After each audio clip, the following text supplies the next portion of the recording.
Assalamualaikum warahmatullahi wabarakatuh. Halo guys, perkenalkan nama saya Khairul Azhar. Selamat datang di channel YouTube saya. Pada kesempatan kali ini saya akan mewawancarai seorang sastrawan, bisa dibilang seperti itu, yang mana beliau sudah mempunyai beberapa karya seperti itu. Nah, pada kesempatan kali ini saya akan membahas tentang cerita rakyat seperti itu. Tapi sebelumnya saya ingin memperkenalkan narasumber kita pada saat ini.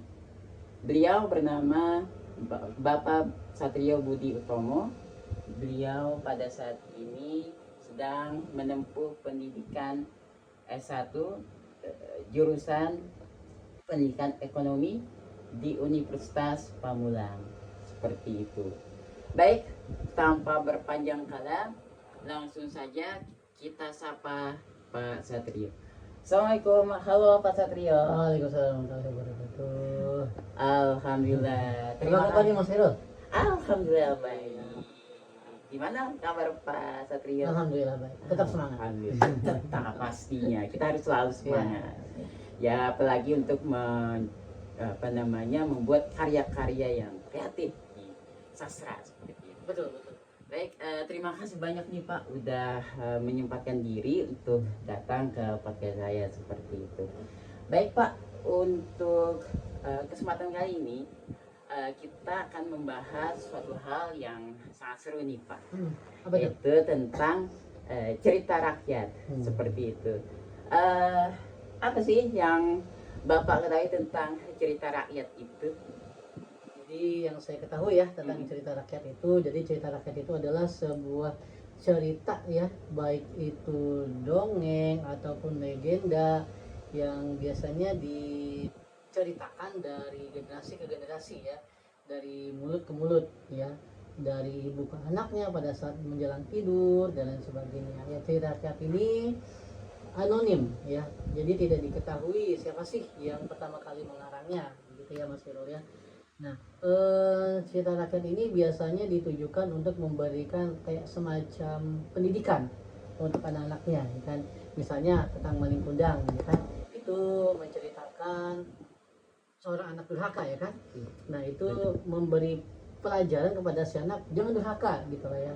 Atau kayak di Kalimantan itu ada batu menangis, sampuraga dan sebagainya. Itu tipe-tipenya sama, yang mendidik seorang anak supaya tidak durhaka, ya kan?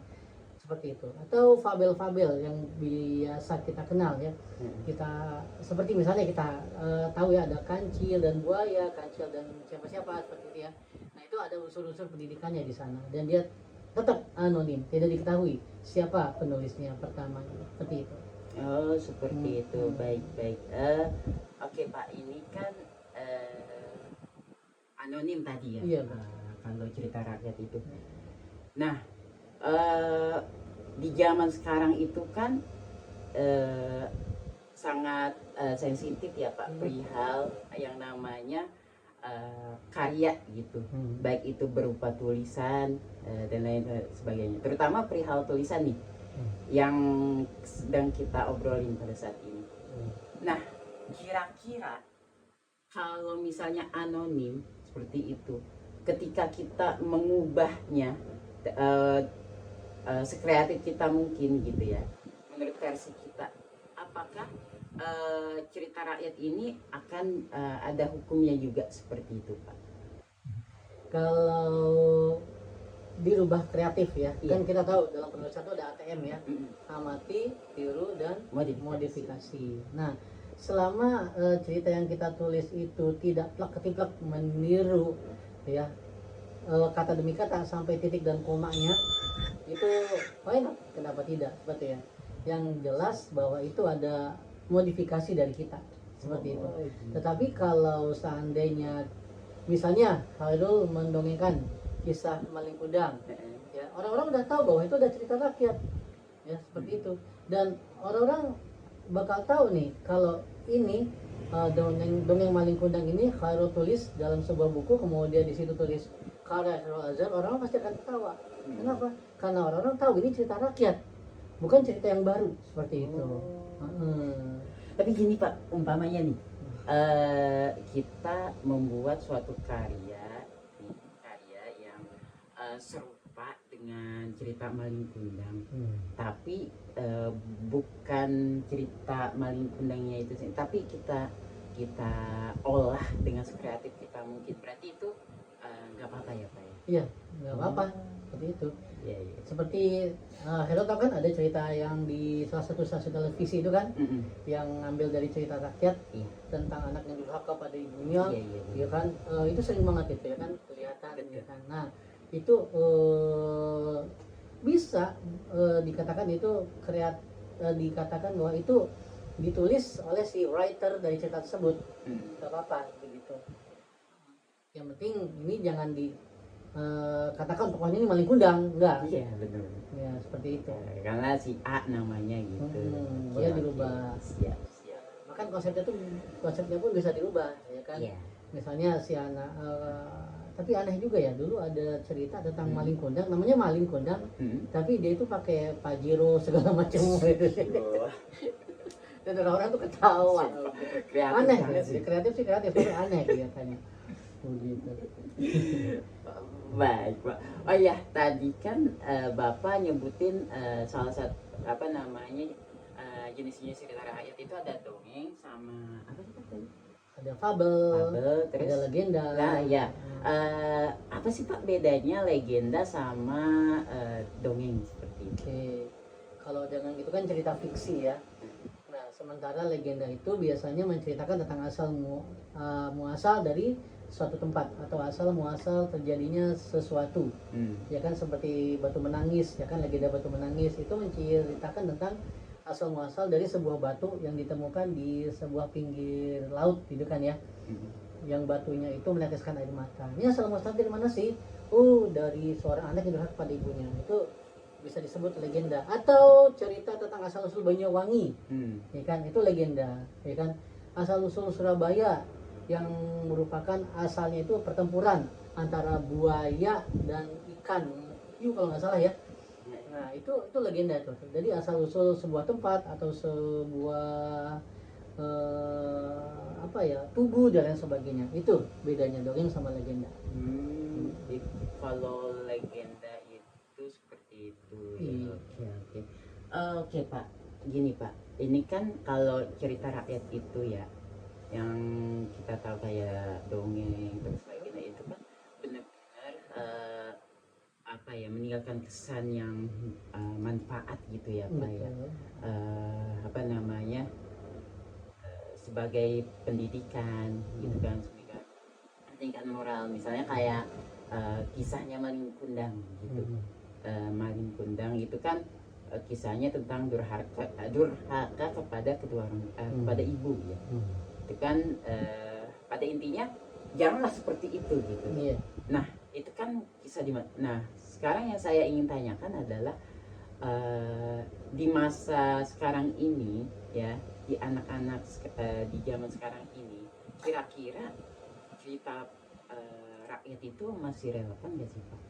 Kalau dibilang masih relevan, itu masih sangat relevan, ya kan. Hanya saja bentuknya yang perlu dirubah, dikreasikan. Kenapa? Karena zaman dulu itu kan belum ada yang namanya TV, belum ada yang namanya gadget, ya kan. Jadi anak-anak masih senang dengan cerita ibunya atau membaca buku, ya kan.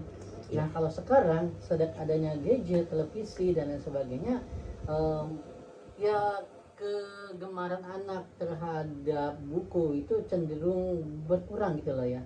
Karena anak-anak itu lebih tertarik dengan gambar bergerak yang ada suaranya, animasi dibandingkan dengan sederetan huruf-huruf gitu kan, yang menurut mereka itu membosankan seperti itu. Jadi bentuknya yang perlu dirubah, ya kan. Mungkin di dalam bentuk animasi, kartun dan sebagainya, ya kan. Nah seperti itu ya. Mungkin Mas Hero pernah melihat sebuah tayangan televisi yang judulnya itu Zaman Dahulu Kala, pagi-pagi hari Minggu itu. Nah itu sampai sekarang itu saya nggak tahu masih ada apa enggak gitu ya. Seperti itu. Nah jadi bentuknya yang perlu dirubah supaya lebih menarik kemasannya gitu. Jadi harus dibuat dalam kemasan masa kini gitu ya Pak, dalam bentuk animasi, entah itu ditayangin lewat TikTok atau YouTube atau IG. karena kan memang ya kita ketahui zaman sekarang kan zaman digital banget ya Pak ya, zaman kan anak-anak remaja, anak-anak usia 5 tahun juga sekarang udah tahu banget tuh Pak yang namanya HP, yang namanya IG dan segala macam. Gitu. Saya punya keponakan ini umurnya bahkan 4 tahun nih Pak. 4 tahun, tapi dia tuh udah ngerti Pak, kalau misalnya ketemu sama bundanya dia bilang mana HP, buka YouTube kartunya. Iya. Ya Jadi kecenderungan anak-anak sekarang. Iya benar. Jadi kitanya ya, memang kalau apabila kita ingin melestarikan cerita rakyat, kitanya yang harus mengubah dalam masa kini gitu iya, ya Pak. Betul.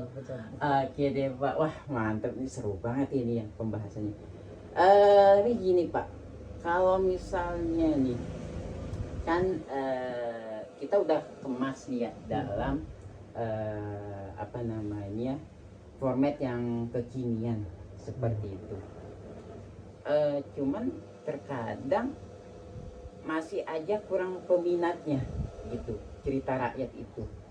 Itu apa sih yang menyebabkan demikian? Apakah karena kurangnya kreativitas dalam mengubah konsep yang dahulu jadi kekinian atau gimana gitu?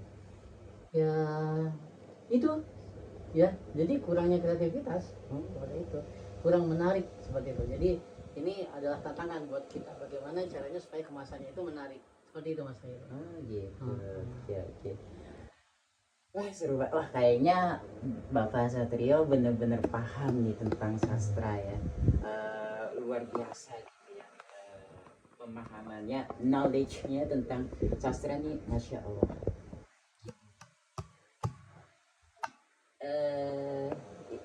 Selanjutnya saya ingin tanya Pak, adakah karya yang saat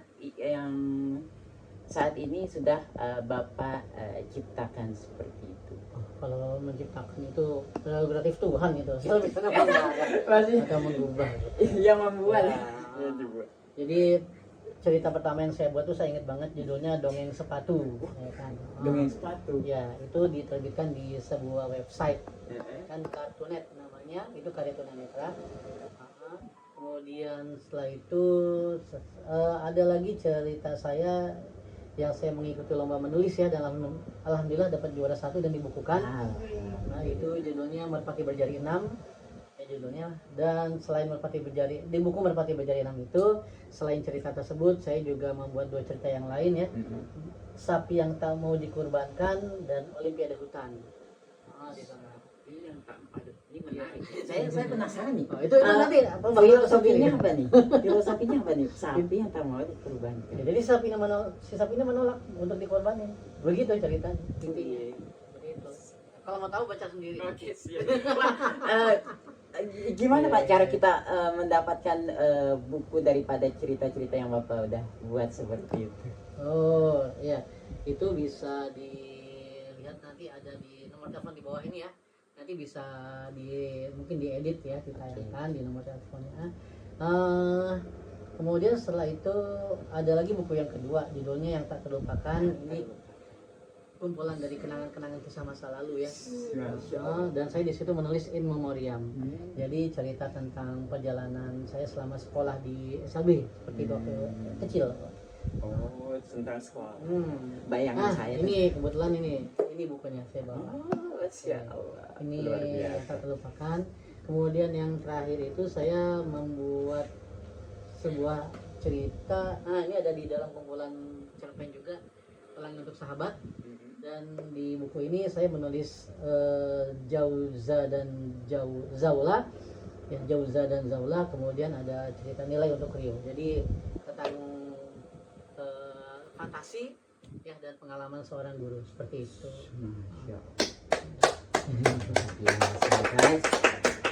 Masya Allah ya, penonton ini narasi. Dan satu lagi ini, jadi kemarin beberapa bulan yang lalu juga alhamdulillah saya bersama dengan murid-murid saya itu menerbitkan sebuah buku ya, judulnya Bunga Rampai Cahaya.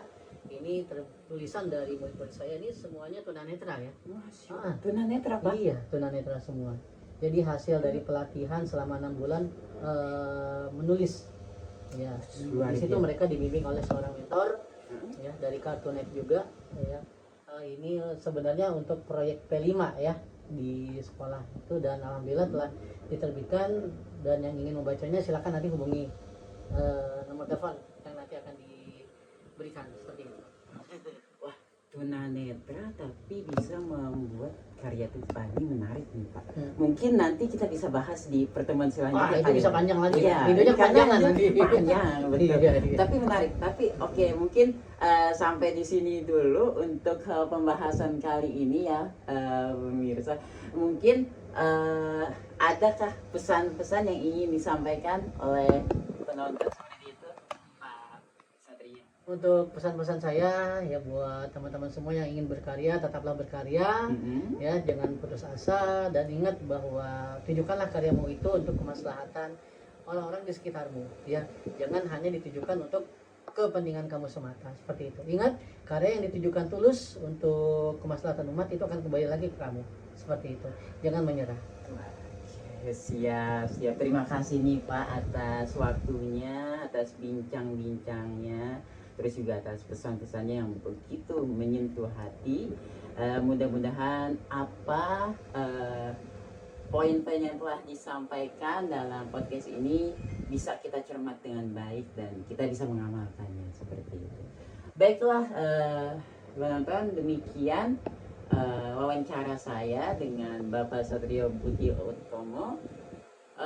Mudah-mudahan apa yang telah kami obrolkan dapat manfaat untuk kita semua.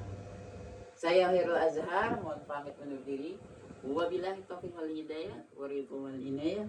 Wassalamualaikum warahmatullahi wabarakatuh.